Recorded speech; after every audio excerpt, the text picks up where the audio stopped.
I was in the United States Air Force from January 18th, 1964 until October 18th, 1968. I got out of the Air Force 4 months early to go back to school, basically. When I left, my rank was sergeant.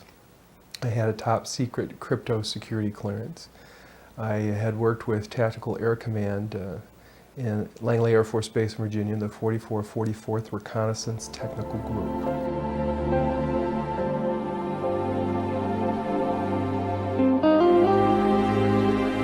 The group was involved in photographic reconnaissance. They were working with the U-2 planes, the spy satellite photography before anyone knew we had it at that point in time. No one knew that we were doing spy photography, spy satellite photography. Of course, no one knew we had the U-2 program operating, or what the capabilities of that program were. We also did gun camera and reconnaissance film from C-130s, all sorts of aircraft that were going into combat situations. We processed the film for that. It was 1965. I believe it was about June or July of 1965, sometime in that time frame. My boss came to me. I was working in a color lab at that time. I was a technician, photographic technician, with a background in electronics. I'd been trained in electronic photographic repair in Colorado at Lowry Air Force Base. Actually, the school was a year long. The organization that I was in was a brand new installation. It was put in place to facilitate the escalation of the Vietnam War. So we were in a new facility. I had come there in January of 1965 to start that facility up. We installed all the equipment. There were everything from printing presses. We were doing map making as well. We were also, one of the things we were involved in was doing automatic terrain sensing. We had simulators that did terrain. You put a huge map in the facility, in the simulator, a terrain map, and you flew a camera over that and did a recording of the terrain, and then they installed that film in a plane, and the plane could then fly in under radar. It was called ATRAN, and no one knew we had that capability at the time as well. So we were installing all of that equipment. At any rate, I was in a color lab one day when my boss, Staff Sergeant Taylor, came over to me and said that they were having a problem with some equipment on the base, and it was the first lunar orbiter program, where they had a mission to pretty much locate the first landing sites for the 1969 lunar mission for the astronauts. So at any rate, he said they were having some problem with equipment over there. It was a similar equipment that we had. It was computerized contact printing equipment. And he wanted to know if I would go over and take a look at it. And he said to me, it's an NSA facility. And at the time, I didn't know what NSA was. I was pretty naive, and I thought he said NASA. So in my mind, for a long time, I thought it was a NASA facility that I'd gone to. But I remembered him saying NSA and converting it in my own mind to NASA. And for viewers, the NSA is? It's the National Security Agency. And I didn't know much about the National Security Agency until probably 10 or 15 years ago. Now the interesting thing, when my boss came to me at that point in time, I only had a top secret security clearance. I didn't get my crypto security clearance for a few more weeks. It takes years to get a high-level security clearance like that, and they start that when you're in school. And only the honor graduates from these schools are the people who get the high-level security clearances. They also get to choose their duty assignment, which is really quite nice. It just was a fluke. I just happened to be well prepared for what I was doing when I went to school. And how did you get to be in a position where you actually were to deal with the material we are about to discuss? I was asked to go over to this facility on Langley Air Force Base where the NSA was bringing in the information from the lunar orbiter. And so I packed up some tools. I went over. I went into the facility.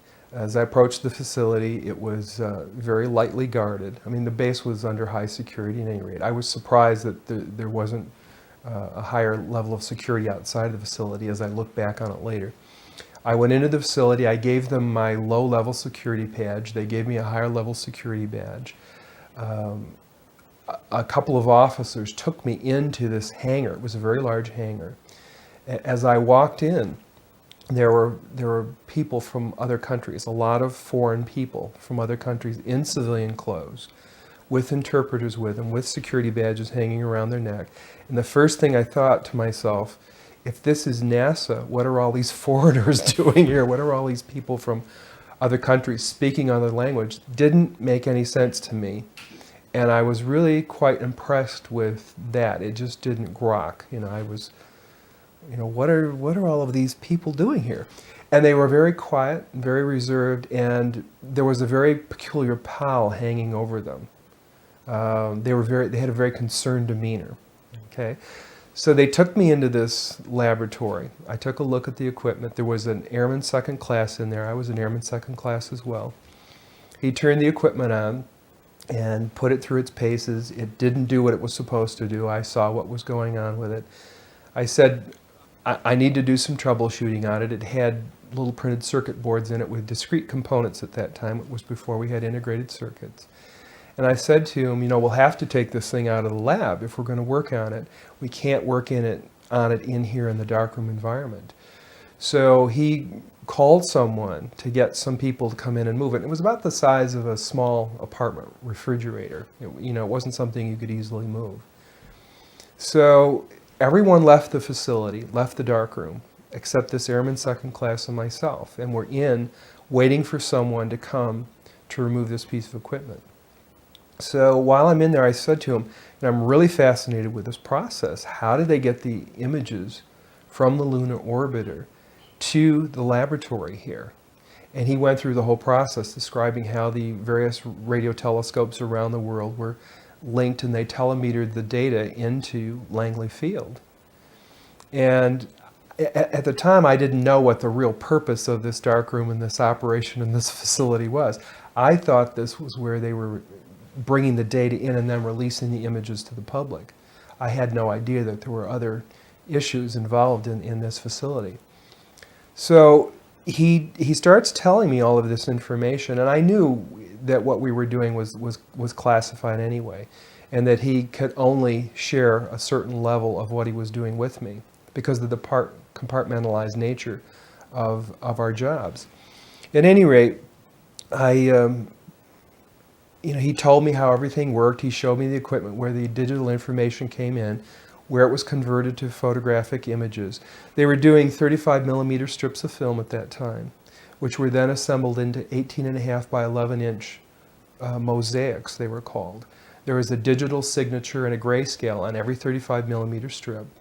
And those strips were from successive passes around the moon. And they would take and build up a photograph. They would scan one section of the moon, then another and another, and then they would get a larger image.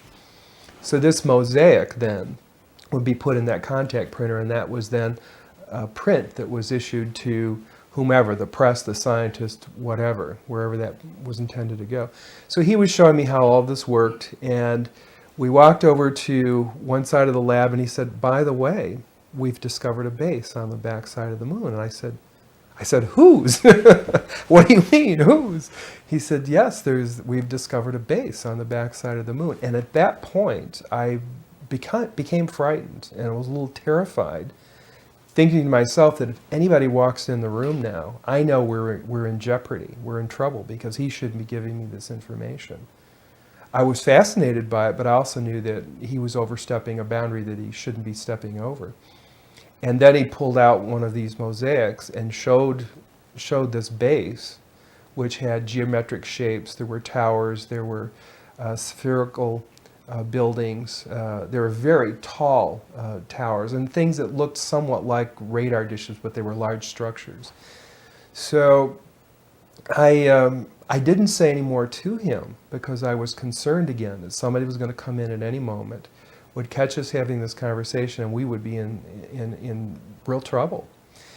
I realized that he was telling me this information because he didn't have anybody else to talk to.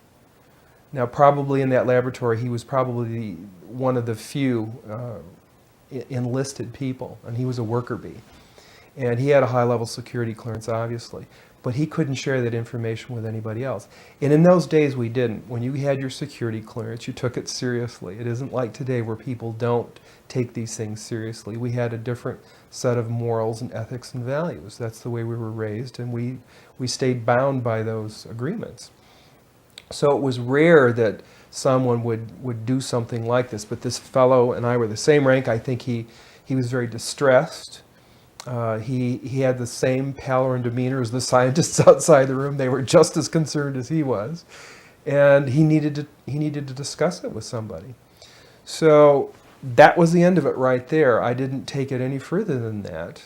I just filed it away. But the interesting thing, every day that I went home, I would think to myself, I can't wait to hear about this on the news, And, so I'd turn on the TV and I'd look at the news to see if they're going to announce, we've discovered a base on the backside of the moon, being really naive, And of course, here it is 30-some years later, and we still haven't heard about it.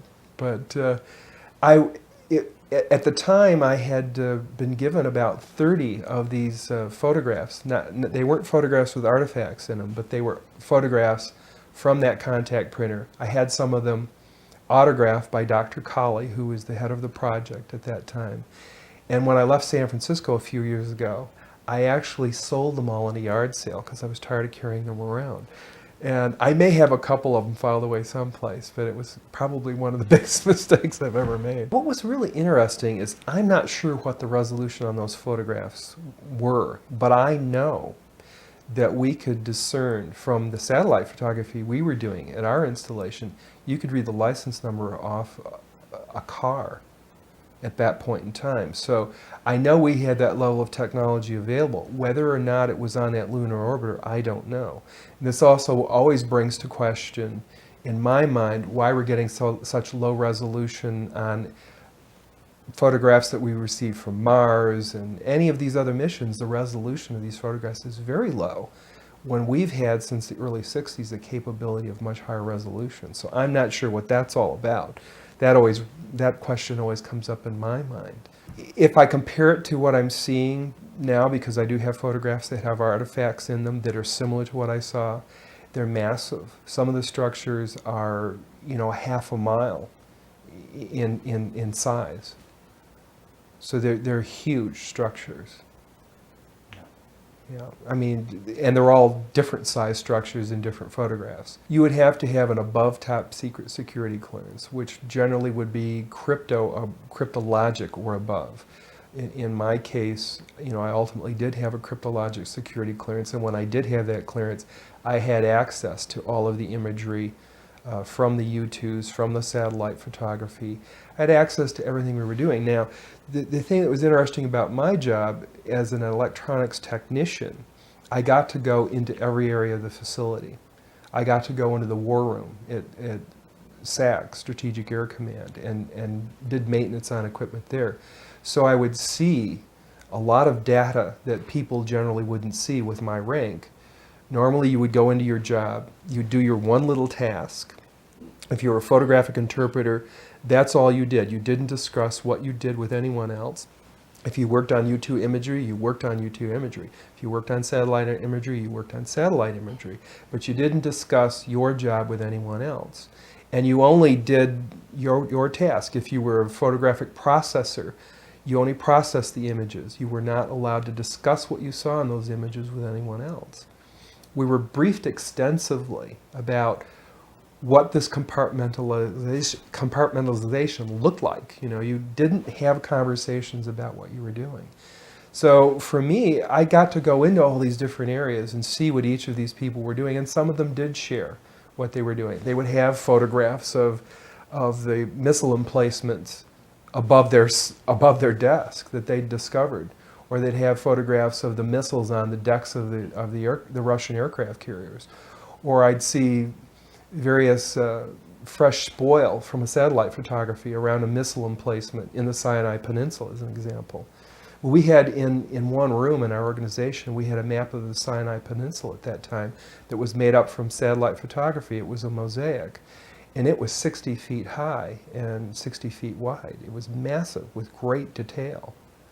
So, I mean, it was fascinating. And I saw vehicles, and I saw vehicles on these satellite photography that you could read the license plate on. They actually showed me that, so I know that that was something that was real. At any rate, getting back to the compartmentalization, I had access to lots of different areas only because I was a technician moving from area to area. The only other person that would have had that kind of access would have been an officer with a high-level security clearance that had a need to know. Bottom line, if you didn't have a need to know, there wasn't any reason to discuss what you knew with anyone else. And even if someone asked, if they didn't have a need to know and they didn't have a security clearance, you couldn't discuss it with them. Everyone wears a security badge with a specific color, and you know that that color represents a specific level of security clearance. And as you move from area to area within an organization, you get into higher and higher levels of secure area. You'll go through a gate, you go into a vault, you exchange your badge for another badge of a higher level of security. You're briefed on your job as to what your level of conversation can be with another person. You know, I was told, don't ask, don't discuss, just go in and fix the equipment. We'd sit down with a security officer and he would review what your activities were, what you were doing, what you were allowed to do. They didn't ask you what you'd seen, they knew what I was seeing because they knew what I had access to. I was told to be very cautious when I was off base. I was told not to drink. I was told not to get intoxicated. I was told not to do drugs. I was told to be very cautious of people striking up a friendship with me because there were people who were gathering this sort of information. There was a lot of espionage around the base, military espionage, or foreign espionage. You can cut that one out. At any rate, I was told, don't let anyone take my photograph. Be very cautious about where I traveled, when I traveled. I knew that I couldn't go any place for at least 5 years without telling the State Department where I was after I left the military. Anytime I traveled, I had to notify and get permission to travel any place I traveled at that point in time in the United States. They had to know where I was all the time.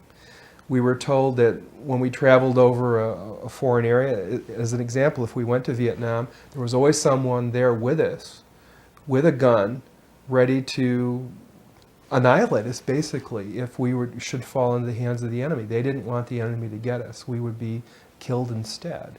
So we knew we were operating under these sort of conditions, that your life was in jeopardy all the time should you fall into the wrong hands. So we were aware of that. I was told when I left that I would be investigated on a regular basis to make sure that I wasn't involved in any peculiar activities that didn't suit the government's needs. My security clearance expired in, I believe it was either October or January of 1998. And it was about 1998 that I actually, after my security clearance expired, I discussed what I had seen with my sister because she was interested in the phenomena. I read Colonel Corso's book, The Day After Roswell. In the book, he said a lot of fantastic things. And he also said, near the end of the book, that there was a base on the backside of the moon. And when he said that, I said, aha.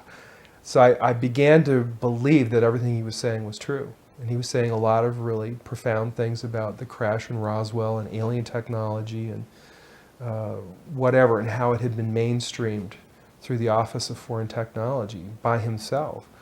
So I knew that he was probably telling the truth. It just said to me, this guy's telling the truth, because I've had this experience and I know it's real. Yeah, it was Edgar Mitchell. He said, come forward, and I said, okay, it's time to start stepping out with this information. Because I was a little irritated, that the government had been lying about all of this for years and covering it up. And I felt it was time to get beyond that. There's a lot more weight to this than I realized, a lot more cover-up than I realized. Yeah, a lot more deception than I realized was going on. Well, some of the shapes, as I said, some of the buildings were very tall thin structures. I don't know how tall they were, but they must be very tall. Did you see profile shots of them? I or saw angular shots with they shadows? were angular shots with shadows. There were spherical and domed buildings, that were very large. They must be, half a mile in scale, because they were, in relationship to the scale of the photograph, they stood out very clearly. They were large objects. It's interesting because I tried to relate them in my own mind to structures here on Earth, and they don't compare to anything that you see here in scale and structure. They're similar to a degree. I tried to relate them to metal structures, and I couldn't see a metal definition. They're more like a stone structure, but a fabricated stone. Some of the buildings seem to have very reflective surfaces on them. A couple of structures that I saw reminded me of cooling towers at power generating plants. They had that sort of a shape. Some of them were just very, very straight and tall with a flat top. Some of them were round. Some of them looked like a Quonset hut, with a domed kind of, like a greenhouse. And all of these buildings were clustered together centrally? The particular shot that I saw, there were several clustered together over a landscape, a fairly large landscape. Mm-hmm. There was one building that had a dish-like shape to it, but it was very large. It looked like a radar dish, but it was a building. It could have been a radar dish. There was another building near it with a truncated top, with an angular top that was truncated. I didn't want to look at it any longer than that because I felt that my life was in jeopardy. Do you understand what I'm saying? I would love to have looked at it longer. I would have loved to have had copies. I would love to have, said more about it or discussed it more, but I knew I couldn't. And I knew the young fellow who was sharing this was really, really overstepping his bounds at that point. I felt that he just needed somebody to talk to. He hadn't discussed it, couldn't discuss it, and he wasn't doing it for any ulterior motive other than the fact that I think he had the weight of this thing on him, and it was distressing to him.